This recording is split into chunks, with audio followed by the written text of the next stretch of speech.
Ryan Clark knew early on that his mission would be to serve the country. He was very young, I'd say around 5. He talked military. Just like any Army parent, Tracy worried about her son in Afghanistan. The tears would come.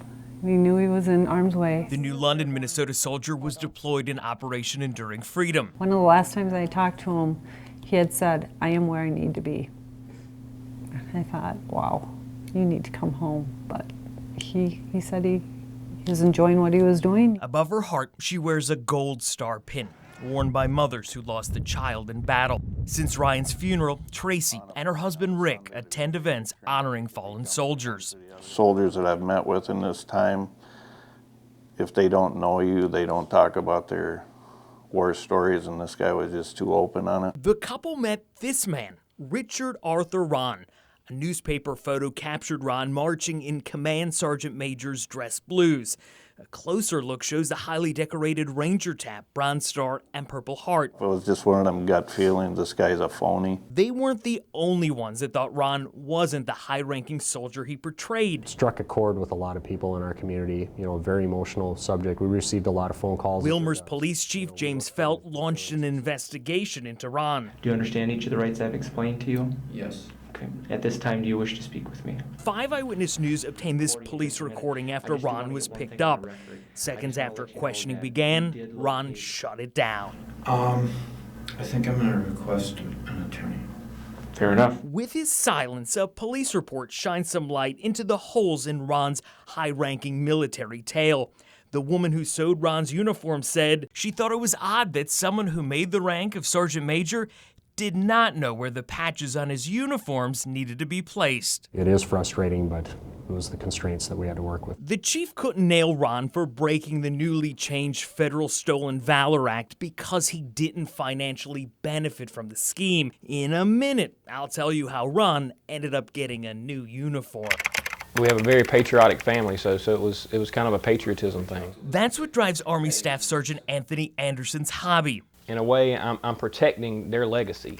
We went to his South Carolina home where he runs Guardian of Valor, a website that investigates allegations of possible fake veterans. If we're not 110% sure that these people, stole Valor or, lied or stole money from the VA, then they never get posted. He's handled thousands of cases with more than 6,000 requests for help in the queue. A lot of soldiers have laid down their lives, and to have somebody, come out and pretend to have given that when they haven't sacrificed, it's just a slap in the face. Back in Willmar, police weren't done with Ron. It turns out he wasn't a high-ranking military man after all, but a felon. This search warrant shows he had a gun, which led to a felon with gun conviction. Ron got a new uniform, one he earned, that of a prisoner. Son died for this guy can actually be an imposter. And that's gonna make you shake your head. It does, why? Kind of makes you sick.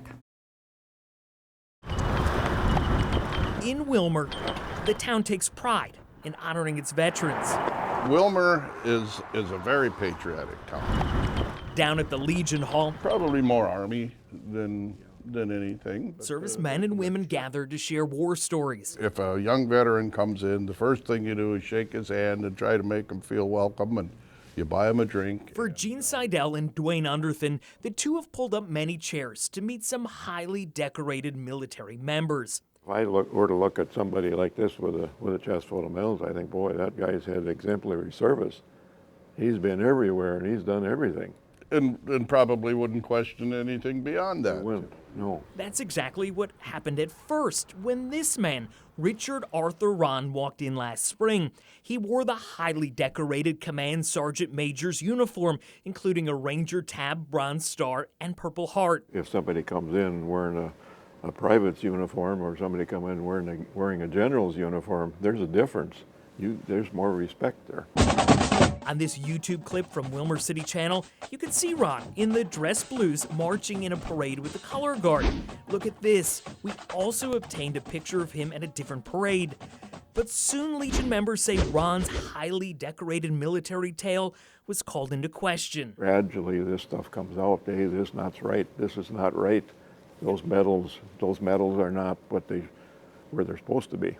And that's what one of the red flags was, you were telling me. That's what it was. 5 Eyewitness News obtained Ron's military records. Look right there. You can see he was never the highly decorated command sergeant major he portrayed. During his brief service, he never went beyond the entry-level ranks. Once the calls started coming in, it was kind of an avalanche. Complaints about the high-ranking fake ranger were reported to Wilmer's police chief, James Felt. A lot of frustrated people calling, wondering why law enforcement and the courts weren't able to go farther with that. And it is frustrating, but it was the constraints that we had to work within. The chief says the imposter didn't break a recently changed federal law because he didn't financially try to benefit from the scheme, nor did he break Minnesota law. Here's the statute that says it's against the law to impersonate a military officer. Ron's rank wasn't covered. He was an enlisted soldier, not an officer. It does mean that justice is not served in this case, and that in itself should cause us to ask what went wrong and what do we need to change. What we uncovered struck a chord with State Representative John Lesh of St. Paul. I enlisted in '09. I went infantry. He's also a first lieutenant in the Minnesota National Guard. My soldiers that are with me, their ribbons, their awards are incredibly important to them.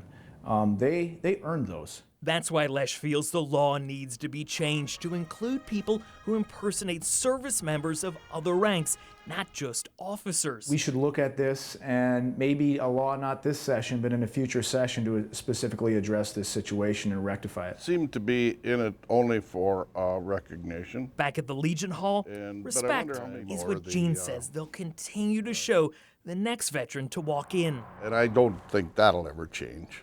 But I think everybody will be a little more cautious. Is this guy real or what, you know? And that's something you probably never thought you'd ever have to ask about a veteran. No, we didn't.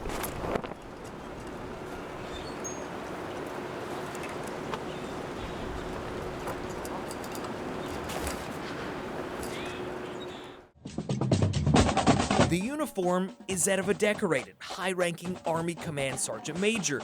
The man wearing it is Richard Arthur Ron. Put it on, and I'd walked outside, and somebody said, "Hey, you should be in the parade today." I said, "Well, I guess there wouldn't be any harm." It's at the Wilmer Fest that Ron's summer journey of impersonating a war hero heated up. He saluted, and his lip was trembling, and tears were streaming down his face. And we looked at each other confused, and then my husband returned the salute. That's the first time Greg and Kim Schmidt met Ron at an August event honoring their son. Sergeant Joshua Schmidt was days away from coming home in 2007 when he was killed in Iraq. He says he comes out to our son's graveside often. Kim says Ron also came to their home to offer support. He gave them this statue and coin.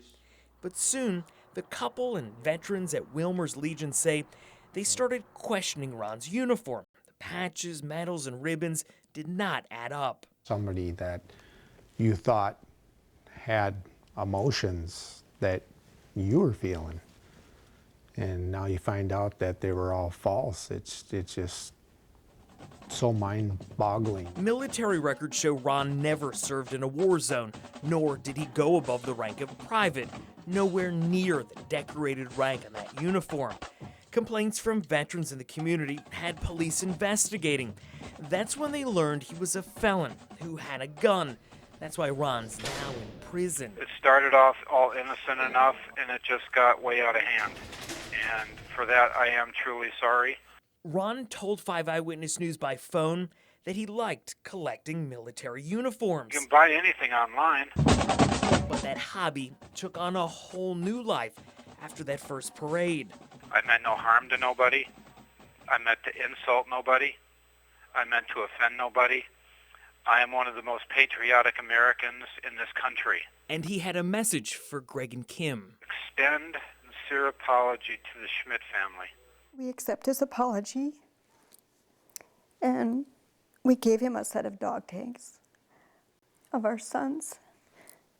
We hope that he keeps that and looks at them and helps to remind him of what he did and know that he hurt a Gold Star family.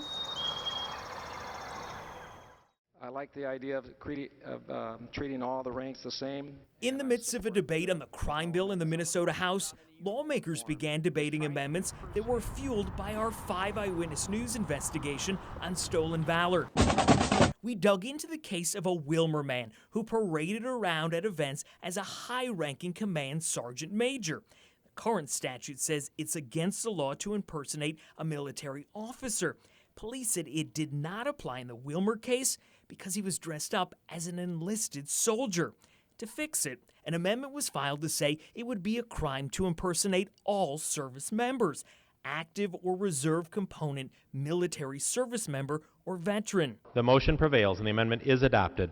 I didn't want another stolen valor thing like we had in Wilmer. Representative Jeff Howe, a veteran himself, made the push to change the law. I just felt that we needed to get this out, fix it. This was an opportunity to fix it. It was probably one of our last opportunities this year to get it in place. This amendment was added to the larger crime bill that's making its way through the Capitol. Will it make it to the governor's desk? We'll, of course, follow it for you. At the Capitol in St. Paul, Eric Shalou, 5 Eyewitness News.